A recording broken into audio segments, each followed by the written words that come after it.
दोस्तों सारी खबर पाने के लिए चैनल को सब्सक्राइब करें और उसके बाद ऑल नोटिफिकेशन पर क्लिक ज़रूर करें।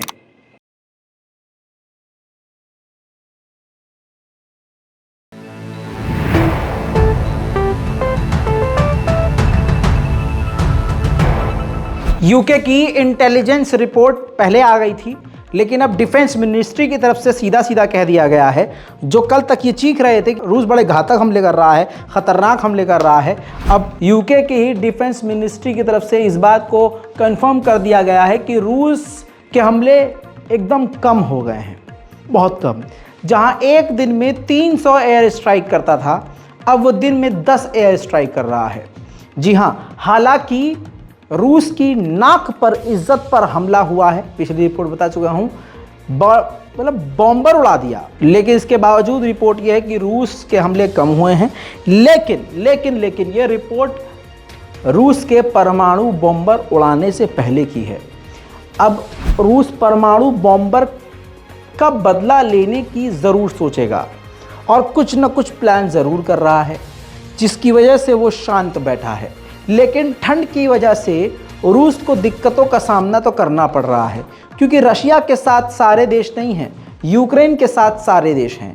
ऐसे में एक रिपोर्ट के मुताबिक जो रूस के साथ एक देश है ईरान, उसका शहीद कैमिकाज़े ड्रोन जो इस्तेमाल कर रहा था रशिया, पहली बात तो वो ना के बराबर है, ख़त्म हो चुके हैं। अब जो कुछ है भी वो ईरानियन ड्रोन, उसका रूस इस्तेमाल नहीं कर सकता, ये यूक्रेन ने कह दिया है।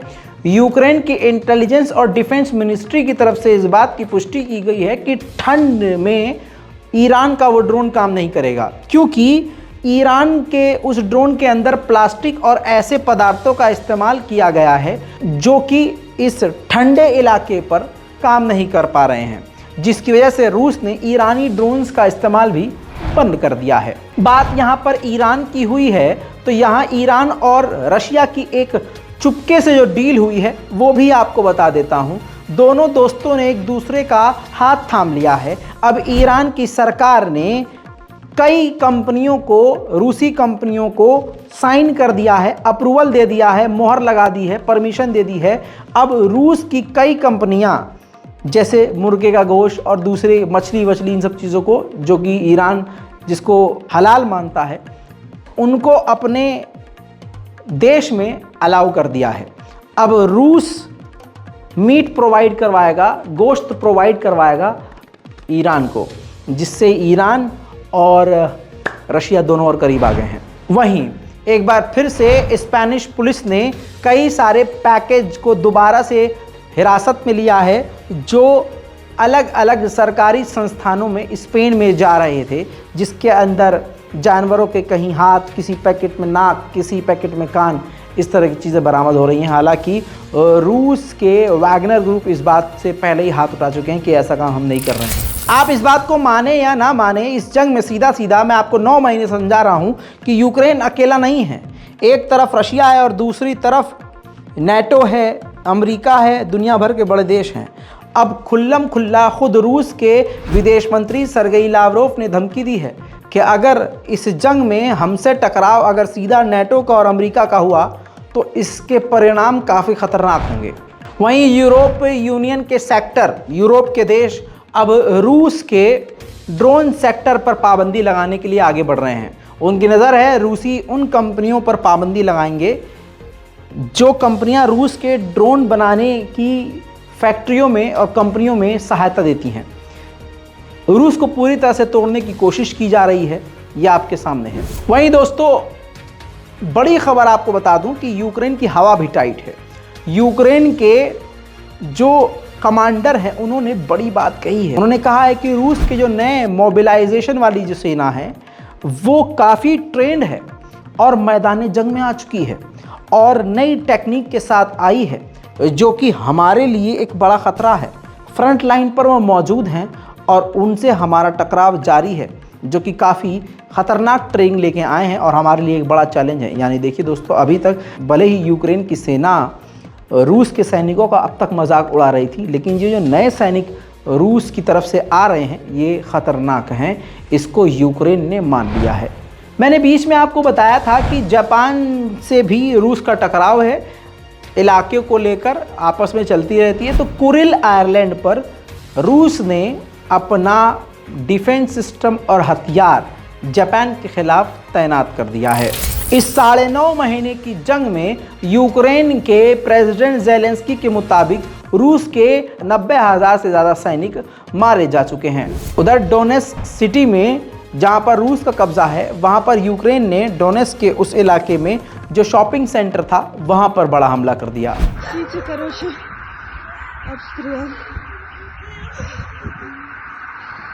वहीं और नए सैनिक रूस के मॉस्को से बेलगोरोड के इलाके से निकलकर यूक्रेन के इलाके की तरफ आगे बढ़ रही है। वीडियो सामने आ गया है। Победа будет за нами, ребята. Раненую не сломлено, машина была написано. Подбитый, значит, уже было.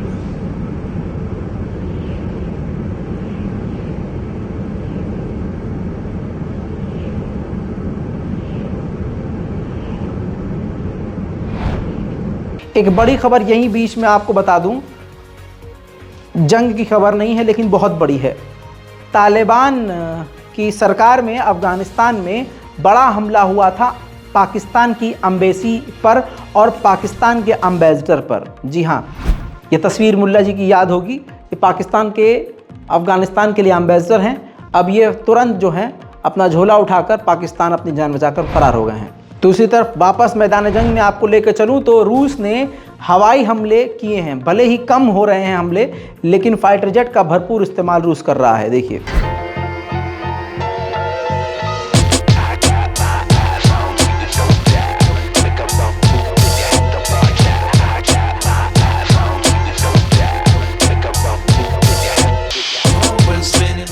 ये तो आपको मैंने एक हमला दिखाया। रूस ने आज कई हमले यूक्रेन पर किए हैं। देखिए,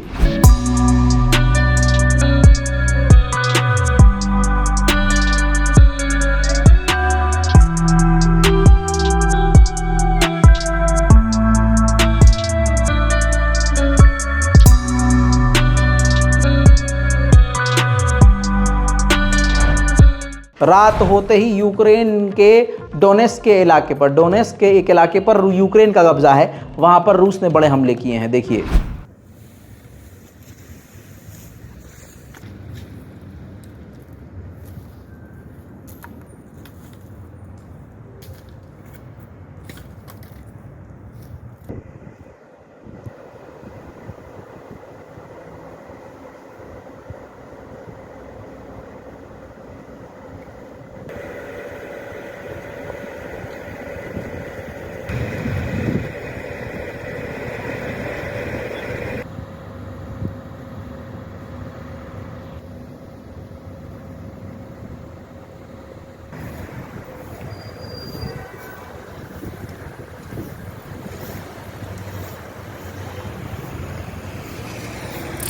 यूक्रेन के ही एल चेरवेस के इलाके पर रूस का कब्जा है। वहां पर यूक्रेन ने बड़ा हमला कर दिया, जिसमें 24 आम नागरिक घायल हो गए।